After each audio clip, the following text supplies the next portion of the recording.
हम सबके लिए प्रसन्नता की बात है कि लगातार कोरोना के मामले में मध्य प्रदेश की स्थिति दिन प्रतिदिन ठीक होती जा रही है।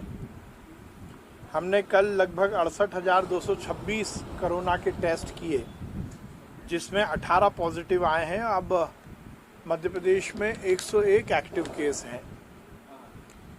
हमने लगातार इस बात को सुनिश्चित किया है कि मध्य प्रदेश में रिकवरी रेट बढ़े और पॉजिटिविटी रेट कम हो, और इसीलिए जनता के सहयोग से पूरी तरह कोरोना प्रोटोकॉल का ध्यान रखते हुए लोग अपनी दिनचर्या को भी पूरी तरह से निभाएं और उसके साथ साथ ये भी सुनिश्चित करें कि वो अपने और अपने परिवार को इस भीषण संकट से बचा के रखें।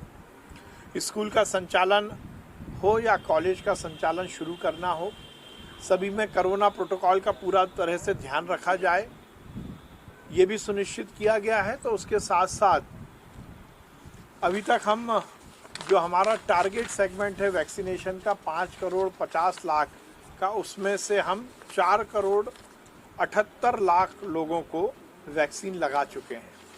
ये हम सब के लिए बहुत प्रसन्नता की बात है कि हमने अब लगभग 70% आबादी को जो हमारा पात्र हितग्राही है उसमें लगभग 70% को हम पहला डोज लगा चुके हैं। सेकंड डोज भी हम बहुत तेज़ी से लगा रहे हैं। ये सुनिश्चित किया गया है कि हर तरह से थर्ड वेव यदि संभावना है तो उसकी भी चिकित्सीय व्यवस्थाओं की हम पूरी तरह से जो तैयारी है उसको समयबद्ध सीमा में पूरा करें। भारतीय जनता पार्टी हर वर्ग के कल्याण और उसको मुख्य धारा में जोड़ने की राजनीतिक पहल करती है, और इसीलिए हमने अपने वादे को निभाया।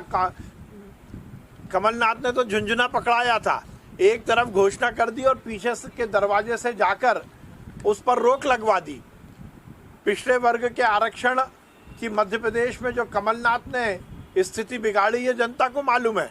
उन्होंने पहले आरक्षण का झुंझुना पकड़ाया, घोषणा की और स्वयं के द्वारा ही उसके खिलाफ कोर्ट में किसी को भेज दिया, और कोर्ट में सरकार का पक्ष रखा नहीं गया। कमलनाथ जी के समय महाधिवक्ता हो या उनसे जुड़े हुए कोई भी वकील, उन्होंने कोर्ट में जाकर सरकार की पैरवी नहीं की। हम कमिटेड हैं, हम कटिबद्ध हैं, और इसीलिए जहां एक और हमने कल 27% पिछड़ों के आरक्षण की घोषणा की, तो उसके साथ ही पिछड़ों के कल्याण के लिए और पिछड़ों की व्यवस्थाओं को उनको मुख्य धारा से जोड़ने के उद्देश्य से हमने उनके कल्याण का भी आयोग का गठन किया है। निश्चित रूप से हम सबके लिए बहुत प्रसन्नता की बात है कि हमारे वरिष्ठ नेता गौरीशंकर बिसेन जी को इसकी कमान सौंपी गई है। उनका अनुभव निश्चित रूप से इस वर्ग के कल्याण के लिए जो काम माननीय मुख्यमंत्री जी ने उन्हें सौंपा है उसमें बहुत ही सार्थक और सफलतापूर्वक फायदा देगा। अब देखिए, कांतिलाल भूरिया जी हों या कांग्रेस के नेता, उनके जिनके खुद के दामन ही दागों से भरे हों, वो क्या जांच करेंगे। और नीमच की घटना में सरकार ने और पुलिस ने त्वरित कार्रवाई की। हमारी सरकार ने जहां एक और उस घटना से जुड़े हुए लोगों को, अपराधियों को पकड़ा, तो उसके साथ साथ उनकी सभी अचल संपत्तियों को भी जमींदोज किया गया।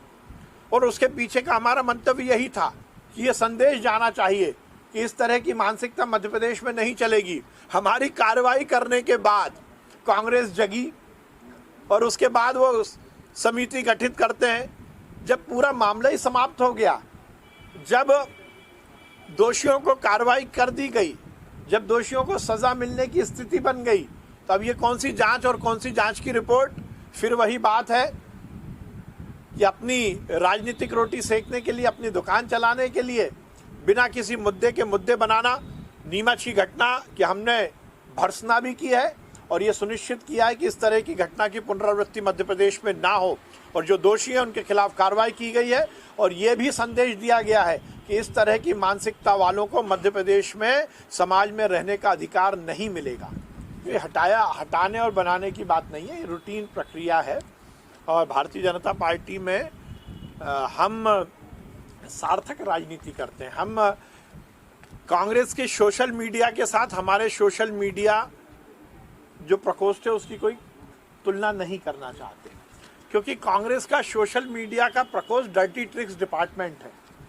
उन्हें तो अफवाह फैलानी है, उन्हें तो सामाजिक सामंजस्य बिगाड़ना है, उन्हें तो प्रदेश की आबो हवा को बिगाड़ना है, उन्हें अफवाह फैलानी है। तो पीसीसी नकारात्मकता का और डर्टी ट्रिक्स डिपार्टमेंट चलाने का अड्डा बन गया है, और इसलिए कांग्रेस और भारतीय जनता पार्टी के किसी भी कार्यकर्ता में या किसी भी व्यवस्था में तुलना करना मुझे नहीं लगता उचित है। हम तो सार्थक राजनीति करते हैं। हमारा सोशल मीडिया प्रकोष्ठ सार्थक माध्यम से काम करता है और वो नकारात्मक बात करते हैं, इसलिए किसी को हटाना, किसी के कारण हटाया गया है ऐसा नहीं है, और हटाया नहीं गया। हर कार्यकर्ता को नया काम देने के लिए उसको जो पुराना काम होता है उससे हटाकर नया काम दिया जाता है, तो इसलिए किसी को हटाया गया है ऐसी बात नहीं है। और कांग्रेस से किसी भी तरह नकारात्मकता से हमारी तुलना उचित नहीं है। रूप से देखिए, निश्चित रूप से हम देख रहे हैं, मैंने पहली दिन ही बोला था, देखिए मैंने पहले दिन बोला था जब इंदौर की घटना हुई, जब उज्जैन की घटना हुई, मैंने ये कहा था कि ये केवल घटना ही नहीं है, घटना को प्रचारित करके मध्य प्रदेश की आबो हवा को बिगाड़ने का कांग्रेस का षड्यंत्र है। इसीलिए मैंने कहा था कि हम एक्शन और रिएक्शन को बराबरी से देखें और उसके बाद रिएक्शन की बात को फैलाकर कांग्रेस की तुष्टीकरण की नीति और जिस प्रकार से वो तुष्टीकरण कर अपनी राजनीति चमकाना चाहते हैं, इस और भी हम ध्यान दें। उज्जैन में पाकिस्तान जिंदाबाद के नारे लगते हैं और कांग्रेस के नेता उन्हें संरक्षण देने की बात करते हैं। दिग्विजय सिंह जैसे वरिष्ठ नेता 3 दिन बाद एक नया वीडियो अपलोड करते हैं जिसमें पाकिस्तान जिंदाबाद की जगह काजी साहब जिंदाबाद के नारे लगे। इस घटना को बताया जाता है। चूड़ी बेचने वाले के साथ यदि कार्रवाई होती है, जिसने बच्ची के साथ अश्लीलता करने की कोशिश की, उसके खिलाफ कार्रवाई होती है, तो कांग्रेस को उसमें धर्म का रंग दिखने लगता है। कांग्रेस ने लगातार इस देश में तोड़ और मड़ोड़ की राजनीति को आगे बढ़ाया है। पहले एनी बेसेंट की कांग्रेस ने अंग्रेजों की फूट डालो और राज करो नीति को अपनाया, और अब इटली की महारानी सोनिया गांधी की कांग्रेस ने सामंजस्य बिगाड़ने का और धर्म को के माध्यम से लोगों को भड़काने की नीति को अपनाया है। और इसीलिए जो कार्रवाई हुई है वो बहुत उचित है। मध्य प्रदेश शांति का टापू है, और मैं स्पष्ट करना चाहता हूं, ये भारतीय जनता पार्टी की सरकार है, इसमें किसी भी व्यक्ति को सामंजस्य बिगाड़ने की अनुमति नहीं मिलेगी। धर्म को धर्म से लड़ाना, जाति को जाति से लड़ाना, समुदाय को समुदाय से लड़ाना और वर्ग संघर्ष कराने की जो कांग्रेस की कुनीति है वो मध्य प्रदेश में नहीं चलेगी। अभी तो कम कार्रवाई हुई है, यदि इस तरह की कोई हरकत करेगा तो बड़े से बड़े व्यक्ति को भी निश्चित रूप से उसके खिलाफ कार्रवाई होगी। वो व्यक्ति जो केवल नकारात्मकता की राजनीति करता हो, उसे नकारात्मकता का ही काम दिया जाएगा। अच्छा होता कि दिग्विजय सिंह को कोई योजना बनाने का काम देती ना कांग्रेस, तो हम खुश होते।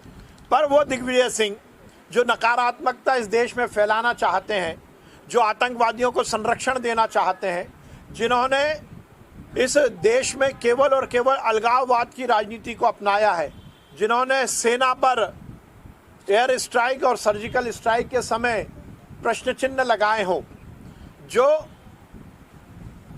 हाफिज सईद को और अफजल को संरक्षण देने की बात करते हो, जो पाकिस्तान परस्ती की बात करते हो, आज समझ सकते हैं उनको जो जिम्मेदारी दी गई है उसका दिशा क्या होगी। मुझे डर है कि ये जो सरकार के खिलाफ आंदोलन करने की कमान कांग्रेस के नेतृत्व ने दिग्विजय सिंह को दी है, ये कहीं पाकिस्तान के द्वारा दिखाया हुआ कदम ना हो, क्योंकि दिग्विजय सिंह हर समय इस देश की आबो हवा को बिगाड़ना चाहते हैं और कांग्रेस का भी यही उद्देश्य है। नकारात्मकता की जिम्मेदारी दिग्विजय सिंह को दी है, इससे ज़्यादा और शर्मनाक कोई बात हो नहीं सकती। अब देखिए, नकारात्मकता की बात होगी तो दिग्विजय सिंह का ही तो नाम आएगा। अरे संगठन के बढ़ाने की बात होती, दिग्विजय सिंह जी को कमान दी जाती तो मध्य प्रदेश की जनता खुश होती। जन कल्याणकारी योजनाओं के निर्माण की बात होती और दिग्विजय सिंह जी को कमान सौंपी जाती तो हमें अच्छा लगता। वो राज्य जहां कांग्रेस की सरकार है, वहां पर जिस प्रकार से अत्याचार अनाचार हो रहा है, उसको रोकथाम की कोई कमेटी बनाई जाती और उसकी कमान दिग्विजय सिंह जी को दी जाती तो हमें अच्छा लगता। अब यही बात है कि व्यक्ति की योग्यता के अनुसार ही उसको काम दिया जाता है।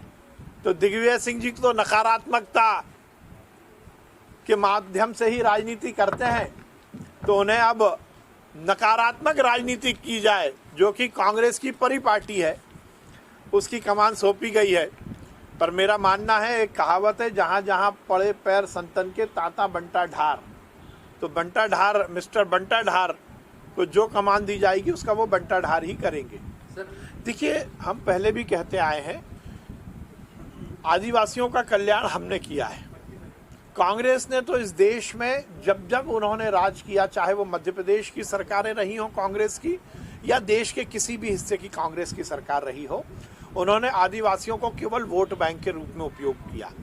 बहुत अच्छी बात है कमलनाथ जी यात्रा निकालें, परंतु उससे पहले कमलनाथ जी इस बात को इंगित जरूर करें कि शिव भानु सिंह सोलंकी को कमलनाथ ने मध्य प्रदेश का मुख्यमंत्री क्यों नहीं बनने दिया, क्यों सामंतवादी अर्जुन सिंह को ही मुख्यमंत्री बनाया। जब एक दलित फूल सिंह बरैया को इस देश के उच्च सदन राज्यसभा में जाने का रास्ता प्रशस्त हुआ था, उस समय क्रॉस वोटिंग करा के कमलनाथ जी ने दिग्विजय सिंह को ही सांसद क्यों बनाया। मध्य प्रदेश की भारतीय जनता पार्टी की सरकार ने यदि शहरिया आदिवासियों को 1000 रुपये महीना सम्मान निधि देने की बात की थी, तो 15 महीने की कांग्रेस की सरकार ने उस सम्मान निधि को रोक क्यों दिया था। हमने यदि आदिवासियों की योजनाओं को अमली जामा पहनाया था, आदिवासियों के कल्याण की बात की थी, तो उन सभी योजनाओं को कांग्रेस की सरकार ने क्यों रोक दिया था। अब 15 महीने आपने कुछ किया नहीं, अब घड़ियाली आंसू बहाने से कुछ होगा नहीं। ये आदिवासियों के अधिकार की दिलाने की यात्रा नहीं है, बल्कि 10 जनपद के माध्यम से कमलनाथ के अधिकार सुरक्षित रहें, कांग्रेस में उनकी हैसियत बनी रहे, कांग्रेस में वो दोनों पदों पर बने रहे, इसकी यात्रा है, ना कि किसी वर्ग के कल्याण की यात्रा है। देखिए, हमारी सरकार ने तो लगातार रोजगार के सुअवसर स्थापित करने की प्रयास किए हैं, चाहे केंद्र की भारतीय जनता पार्टी की नरेंद्र मोदी जी की सरकार हो या मध्य प्रदेश की शिवराज सिंह चौहान जी की सरकार हो, चाहे सरकारी नौकरियों का मामला हो या फिर इन्वेस्टमेंट लाकर प्राइवेट सेक्टर में नौकरी देने का मामला हो, या स्वरोजगार के माध्यम से युवाओं को स्वावलंबी बनाकर उनकी एंटरप्रेन्योरशिप को डेवलप करते हुए उनके व्यवसाय देने की बात हो, खेमचा ठेले लगाने वालों को मुख्यमंत्री वेंडर योजना के तहत लोन देने की बात हो, या कैंपस के माध्यम से सभी तरह के प्रोफेशनल कॉलेजेस में रोजगार के अवसर उपलब्ध कराने की बात हो, हमारी सरकार ने लगातार रोजगार के अवसर उपलब्ध भी कराए हैं। अब मुझे नहीं मालूम आप किस आंकड़ों की बात कर रहे हैं, पर यह बात सही है कि 15 महीने की कांग्रेस की सरकार ने एक भी युवा को रोजगार नहीं दिया। उनका चुनाव का वादा था कि बेरोजगारी भत्ता वो उपलब्ध कराएंगे, पर कांग्रेस की सरकार ने वो वादा भी पूरा नहीं किया। हमारी सरकार तो रोजगार उपलब्ध कराने वाली सरकार है।